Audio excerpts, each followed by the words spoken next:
हम्म बच्चों देखो, magnetic flux आपका होता क्या है। मैग्नेटिक फ्लक्स का मतलब होता है कि मैग्नेटिक फील्ड लाइंस जो किसी जगह से परपेंडिकुलरली पास कर सकती हैं।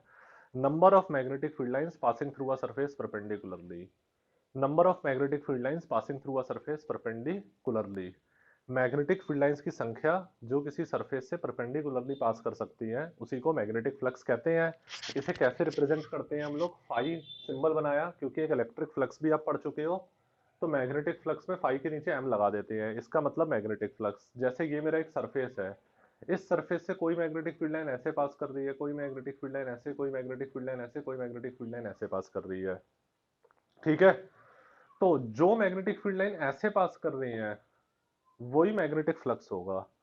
जो मैग्नेटिक फील्ड लाइंस इसके परपेंडिकुलरली यानी कि ऐसे पास कर रही हैं, ठीक है, ऐसे ऐसे करके, वही मैग्नेटिक फ्लक्स है। तो मैग्नेटिक फ्लक्स हमारा है क्या? Number of magnetic field lines passing through a surface perpendicularly. ये हमारा इधर मैग्नेटिक फ्लक्स है। ये हमारा इधर है मैग्नेटिक फ्लक्स। ठीक। अच्छा, अब आप देखते हो इसके अंदर, ये हमारा इधर मैग्नेटिक फ्लक्स है। अब आप देखते हो तो मैग्नेटिक फ्लक्स आपका होता क्या है? मैग्नेटिक फ्लक्स बेसिकली बच्चों आपका होता क्या है? मैग्नेटिक फील्ड और एरिया वेक्टर का डॉट प्रोडक्ट होता है। मैग्नेटिक फील्ड और एरिया वेक्टर का डॉट प्रोडक्ट होता है। दो चीजों का डॉट प्रोडक्ट एक स्केलर क्वांटिटी होती है, इसलिए मैग्नेटिक फ्लक्स कैसी क्वांटिटी होती है बच्चों? स्केलर क्वांटिटी होती है। स्केलर क्वांटिटी होती है। और मैग्नेटिक फ्लक्स को हम लोग ऐसे भी लिख सकते हैं, डॉट प्रोडक्ट को बी ए कॉस थीटा। ठीक है, बी ए कॉस थीटा। इसमें थीटा हमारा क्या होता है? थीटा हमारा एंगल होता है बिटवीन, एंगल होता है between area vector and magnetic field. Theta हमारा एंगल होता है between area vector and magnetic field. या फिर और इसको कह सकते हो आप इस तरीके से, थीटा आपका क्या होता है? एंगल होता है between magnetic field and normal to given surface and normal to given surface। ठीक है, and normal to given surface. Normal to given surface और मैग्नेटिक फील्ड के बीच का एंगल होता है आपका थीटा। यहां तक आती है सबको बात समझ में? दिव्यांशु एंड रवलीन एंड सात्विक। ठीक। अब देखो बच्चों, ये हमारा है क्या बेसिकली? वेट, एक मिनट इसमें जरा इंक डाल लें।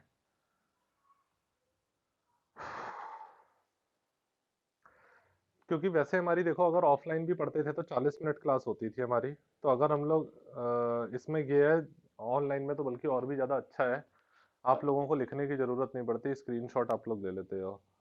मगर फिर भी 40 मिनट प्रॉपर मिले तो 4:20 पे कल से क्लास शुरू होगी। 4:20 पे मगर पॉजिटिवली सब लोग ज्वाइन कर जाना, 4:20 से 5 बजे तक। क्योंकि टाइमिंग यार ऐसे चेंज वगैरह करने से ना बड़ा वैसा हो जाता है। ठीक, चलो।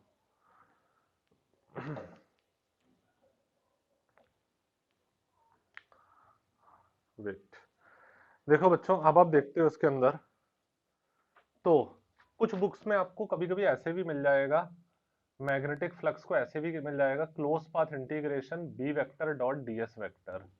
अरे जैसे इलेक्ट्रिक फ्लक्स में था close path integration E vector dot DS vector था, तो इधर closed path integration B vector dot DS vector. Integration तो सब लोगों ने पढ़ लिया होगा। ये एक स्पेशल टाइप का इंटीग्रेशन होता है जो क्लोज्ड पाथ इंटीग्रेशन जिसे हम लोग कहते हैं। ठीक है, अरे आ रही है बात समझ में?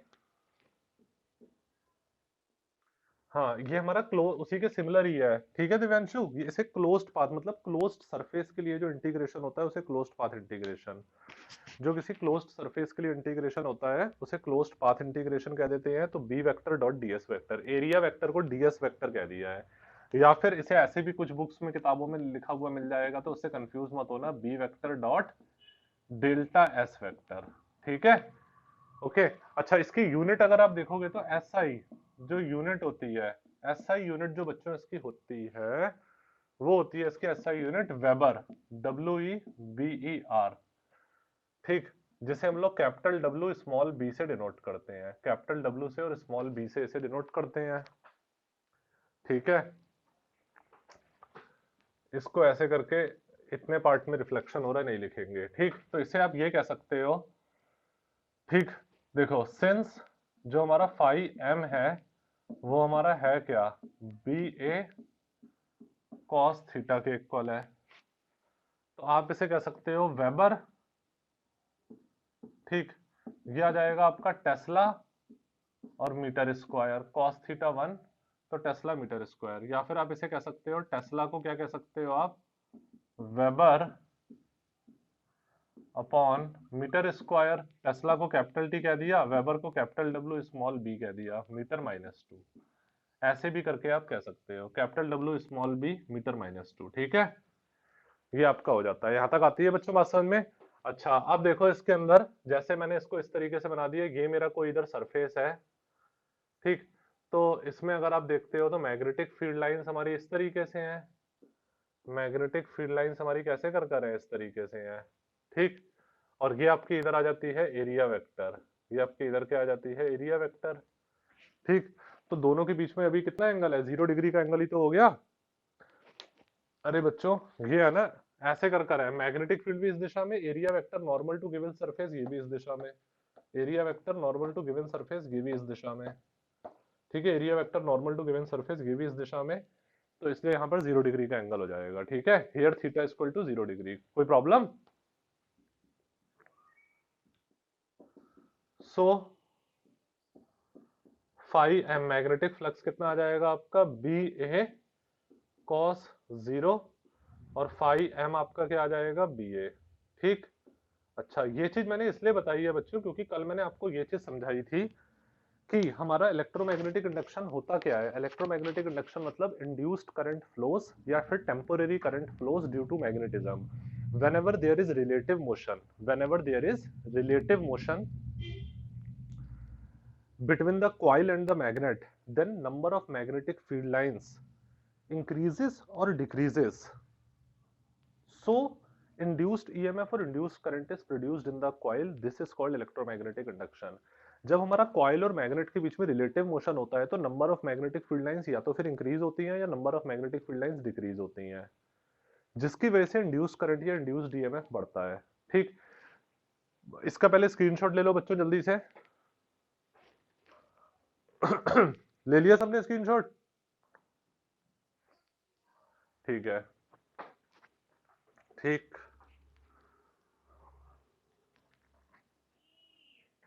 ठीक है, अच्छी बात है, यहाँ तक स्क्रीनशॉट ले लिया तो।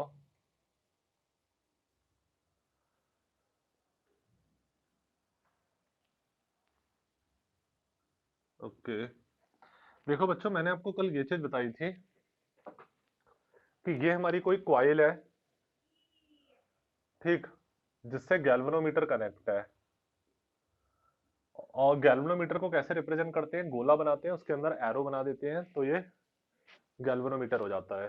ये हमारी मैग्नेट है, मैग्नेट का नॉर्थ पोल, मैग्नेट का साउथ पोल। तो जब रिलेटिव मोशन होता है कॉइल और मैग्नेट के बीच में, रिलेटिव मोशन का मतलब कि कॉइल मैग्नेट की तरफ कॉइल मैग्नेट की तरफ आती है या कॉइल मैग्नेट से दूर जाती है, या फिर मैग्नेट कॉइल की तरफ आती है या मैग्नेट कॉइल से दूर जाती है।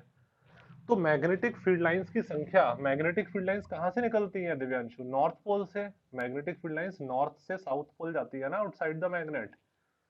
तो मैग्नेटिक फील्ड लाइंस की संख्या या तो फिर बढ़ती है या कम होती है। अगर मैग्नेट कॉइल की तरफ आ रही है तो मैग्नेटिक फील्ड लाइंस की संख्या बढ़ेगी, और मैग्नेट कॉइल से दूर जा रही है तो मैग्नेटिक फील्ड लाइंस की संख्या कम होगी। अगर मैग्नेट कॉइल की तरफ आ रही है तो मैग्नेटिक फील्ड लाइंस की संख्या बढ़ेगी, और अगर मैग्नेट कॉइल से दूर जा रही है तो मैग्नेटिक फील्ड लाइंस की संख्या कम होगी। तो मैग्नेटिक फील्ड लाइंस की संख्या कम होती है या ज्यादा होती है, जिसकी वजह से इंड्यूस्ड ईएमएफ या इंड्यूस्ड करंट प्रोड्यूस हो जाता है। तो मैं ये भी कह सकता हूं इसे कि जब हमारा रिलेटिव मोशन होता है कॉइल और मैग्नेट के बीच में तो मैग्नेटिक फ्लक्स चेंज करता है, और चेंज इन मैग्नेटिक फ्लक्स की वजह से इंड्यूस्ड ईएमएफ या इंड्यूस्ड करंट प्रोड्यूस होता है, ठीक है। जब भी रिलेटिव मोशन होता है मैग्नेट और कॉइल के बीच में, मैग्नेट कॉइल की तरफ आती है या मैग्नेट कॉइल से दूर जाती है, तो मैग्नेटिक फ्लक्स चेंज होता है, क्योंकि मैग्नेटिक फील्ड लाइंस की संख्या में चेंज होता है।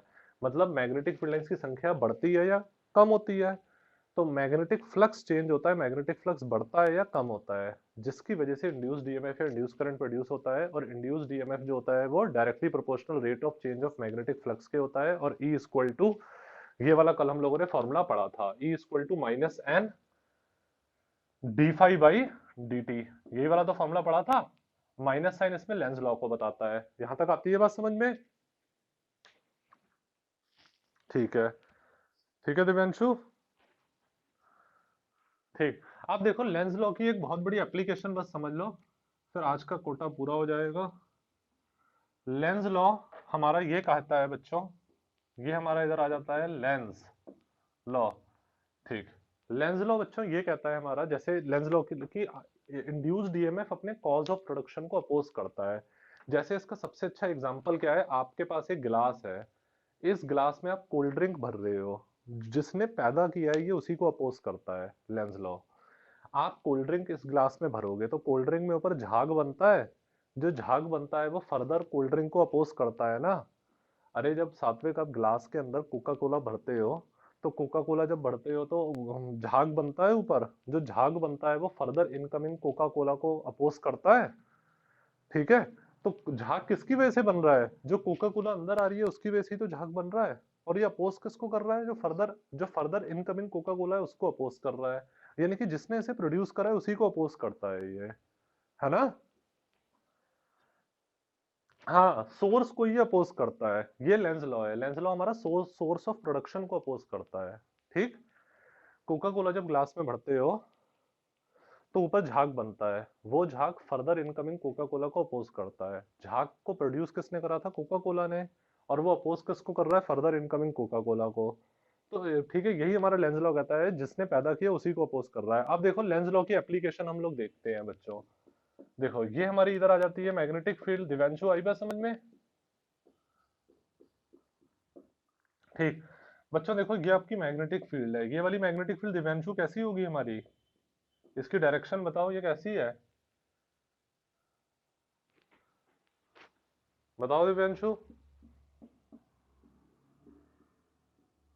ये मैग्नेटिक फील्ड परपेंडिकुलरली इनवर्ड है हमारी, ये मैग्नेटिक फील्ड कैसी है बच्चों हमारी, परपेंडिकुलरली इनवर्ड, ठीक है। ये हमारी परपेंडिकुलरली इनवर्ड मैग्नेटिक फील्ड है, फाइन।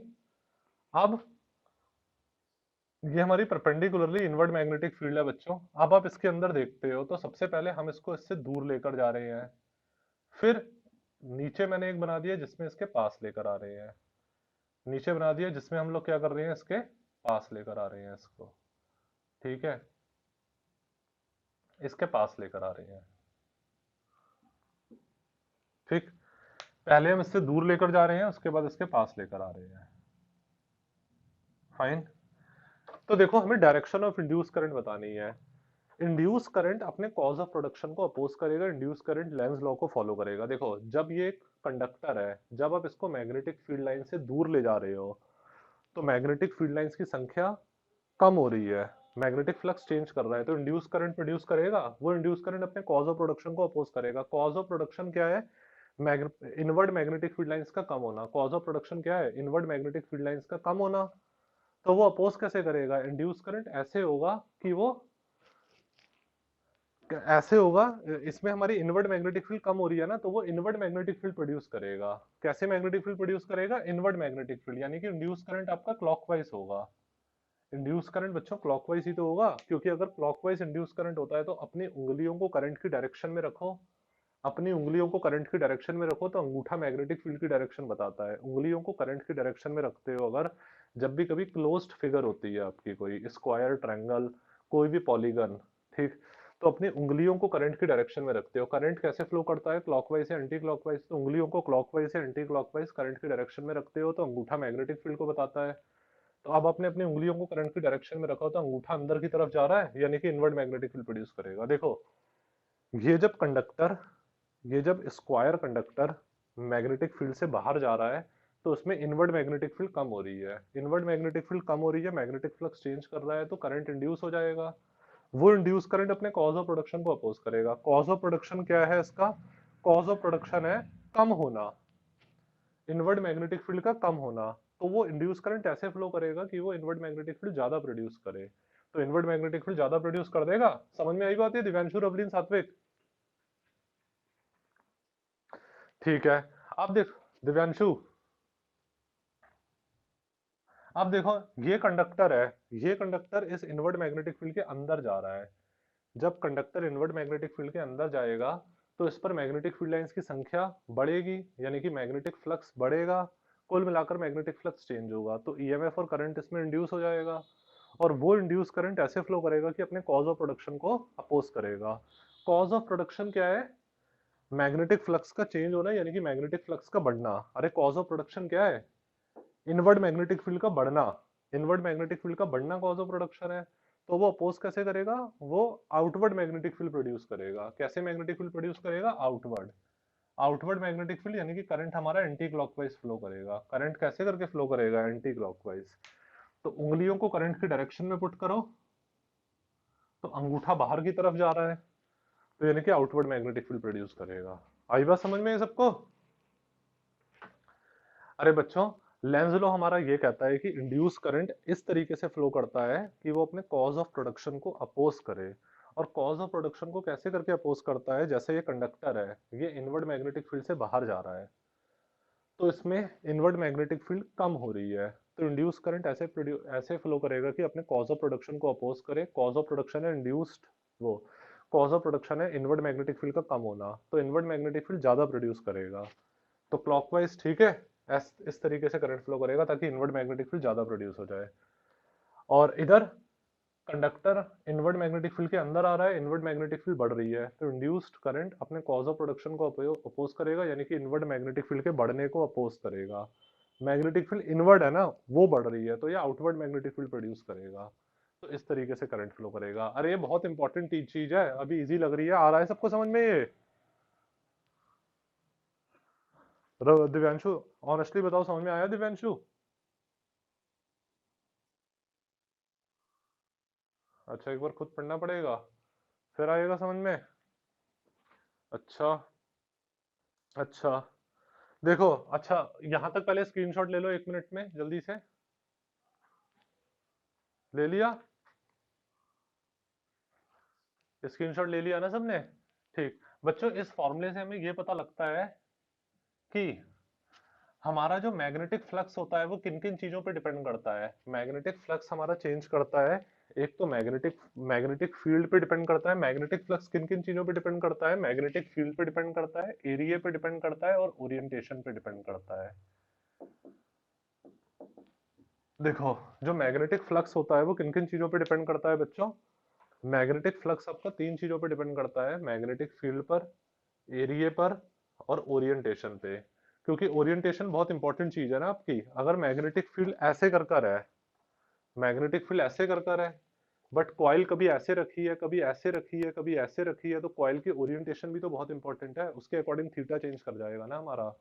तो मैग्नेटिक फ्लक्स 3 चीजों पे डिपेंड करता है, मैग्नेटिक फील्ड, एरिया और ओरिएंटेशन पे। ठीक है, आई बात समझ में?